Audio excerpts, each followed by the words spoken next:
जय श्री कृष्ण दोस्तों, हर हर महादेव। मैं पूनम पांडे आप सभी लोगों का शक्ति कुंज चैनल पे बहुत बहुत स्वागत करती हूँ। वैशाख महीने के कृष्ण पक्ष की एकादशी व्रत पूर्ण हो चुकी है और अब वैशाख महीने के शुक्ल पक्ष की एकादशी आने वाली है। वैशाख जैसे पवित्र और पुण्यदायी महीने की जो शुक्ल पक्ष की एकादशी है उसका नाम है मोहिनी एकादशी। मोहिनी एकादशी बहुत ही महत्वपूर्ण एकादशी मानी जाती है क्योंकि इस एकादशी के व्रत के प्रभाव से मनुष्य के जो समस्त प्रकार के जो बड़े बड़े से पाप होते हैं और उनके जो क्लेश होते हैं वो नष्ट हो जाते हैं। इस एकादशी व्रत के उपवास के प्रभाव से मनुष्य जो है मोह जाल से जो है मुक्त हो जाता है। वैसे तो देखिए प्रत्येक व्यक्ति को जो है प्रत्येक महीने की जो सभी एकादशियां होती हैं उन्हें करना चाहिए, लेकिन अगर किन्हीं कारणों से जो है व्यक्ति सभी एकादशियों का पालन नहीं कर पाता है और वो जो व्यक्ति है सभी सांसारिक दुखों से बहुत ही ज़्यादा दुखी है, तो ऐसे दुखी व्यक्ति को जो है मोहिनी एकादशी का उपवास जो है अवश्य करना चाहिए। क्योंकि मोहिनी एकादशी का जो उपवास है इसका जो प्रभाव है इससे जो मेरु पर्वत जैसे जो महान पाप होते हैं, जो बड़े बड़े जो पाप होते हैं उससे भी जो इससे नष्ट हो जाते हैं और व्यक्ति जो है अंत में विष्णु लोक को प्राप्त करता है। इतनी महिमा जो है मोहिनी एकादशी का, इसलिए प्रत्येक व्यक्ति को जो है मोहिनी एकादशी का उपवास अवश्य करना चाहिए। चाहे वो एकादशी का उपवास पहले कर रहा है चाहे नहीं कर रहा है, लेकिन जो है इस उपवास को वो अवश्य करना चाहिए। मोहिनी एकादशी का महात्म्य पढ़ने और सुनने से 1 सहस्त्र गौदान का अर्थात 1000 गौदान का पुण्य लाभ प्राप्त होता है। मोहिनी एकादशी की 2 कथाएं प्रचलित हैं।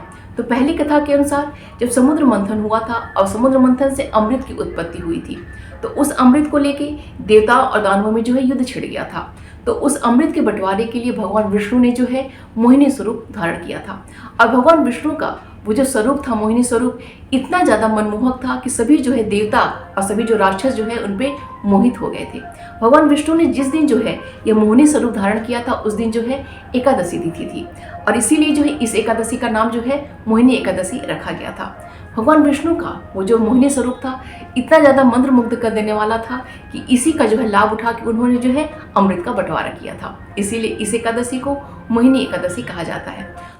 एक दूसरी कथा के अनुसार प्रभु श्री राम जब 14 वर्षों के वनवास में माता सीता के वियोग में बहुत ही ज़्यादा दुखी और बहुत ही ज़्यादा वो कष्टित होते हैं, तो अपने दुखों को और अपने कष्टों को जो है महर्षि वशिष्ठ के सामने वो व्यक्त करते हैं।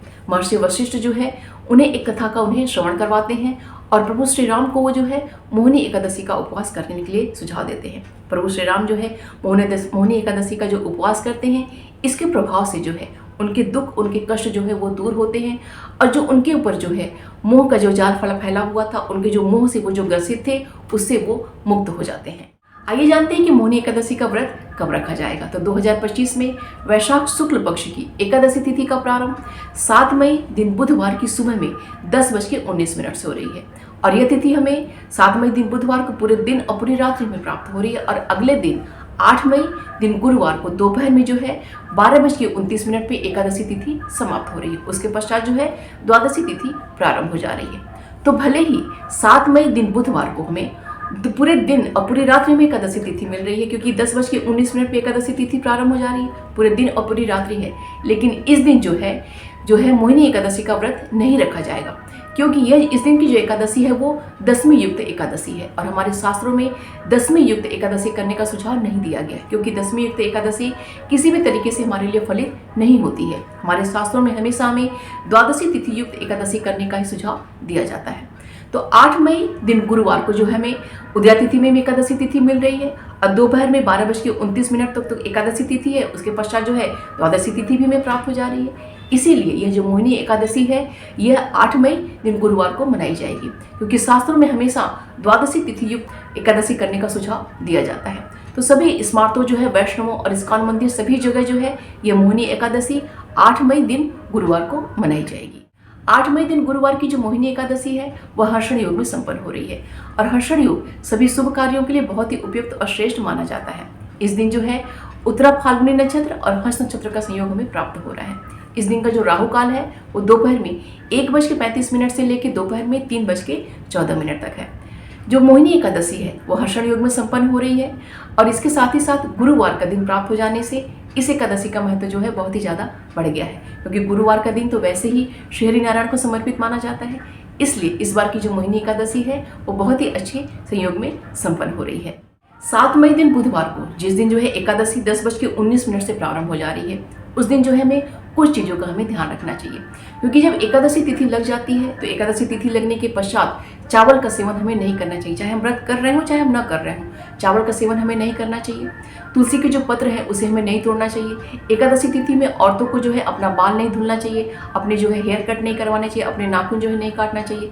ऐसे जो है पुरुषों को जो है इस दिन शेविंग नहीं करना चाहिए, अपने जो है हेयर कट नहीं करवाना चाहिए, अपने नाखून आदि जो है नहीं काटना चाहिए।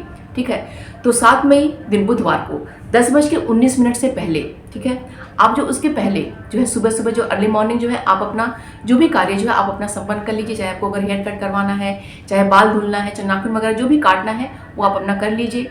तो एकादशी तिथि जब लग जा रही है 10:19 के बाद, तो आप तुलसी पत्र नहीं तोड़िएगा, चावल का सेवन आप नहीं करिएगा, तामसिक चीज़ों का जो है आप सेवन नहीं करिएगा, ब्रह्मचर्य का जो है आप पालन करिएगा।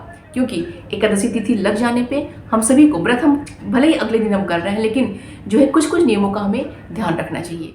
मोहिनी एकादशी के दिन भगवान विष्णु का हमें विधि विधान के संग षोडशोपचार विधि से उनका हमें पूजन करना चाहिए।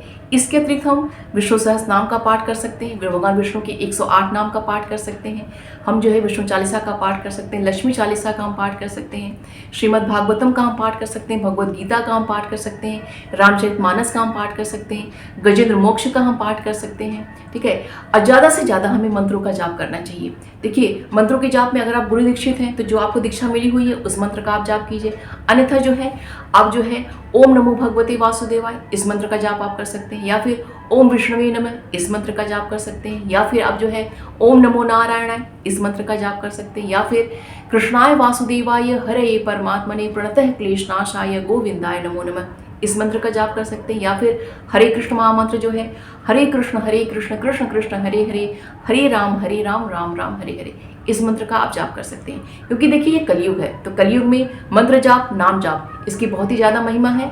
तो समय निकाल के हमें ज़्यादा से ज़्यादा जप करना चाहिए और स्वाध्याय करना चाहिए। स्वाध्याय का तात्पर्य कि स्तोत्रों का पाठ जो है चालीसा का पाठ जो है हमें ज़्यादा से ज़्यादा करने का प्रयत्न करना चाहिए, और अपनी जो धार्मिक पुस्तकें हैं उन्हें पढ़ने का प्रयत्न करना चाहिए। जितना आपके पास समय है उसको कीजिए। देखिए, वैसे तो देखिए सामान्य दिनों में हम समय जो होता है उसके अनुसार कार्य करते हैं, लेकिन ये एकादशी का हमने व्रत किया है तो हमें थोड़ा सा एक्स्ट्रा समय हमें निकालना चाहिए, क्योंकि उस दिन को जो है विशेष लाभ हमें प्राप्त करने के लिए थोड़ा अधिक जो है समय निकाल के जो है हमें मंत्रों का जाप जो है करना चाहिए और स्वाध्याय हमें करना चाहिए।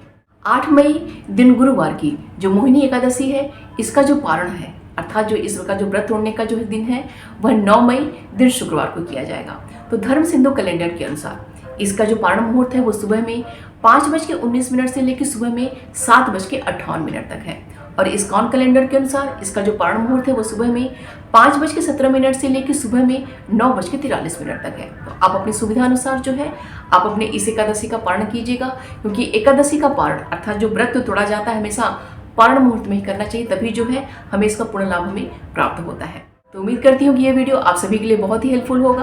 वीडियो जरा सा भी पसंद आएगा तो प्लीज़ लाइक कीजिएगा, शेयर कीजिएगा, और एकादशी से संबंधित कोई भी प्रश्न अगर आपका है तो कमेंट बॉक्स में मुझसे पूछिएगा, मैं उसका रिप्लाई आपको अवश्य करूँगी। तो मिलते हैं अगले वीडियो में। अपना और अपनों का ख्याल रखिएगा। जय श्री कृष्ण, हर हर महादेव।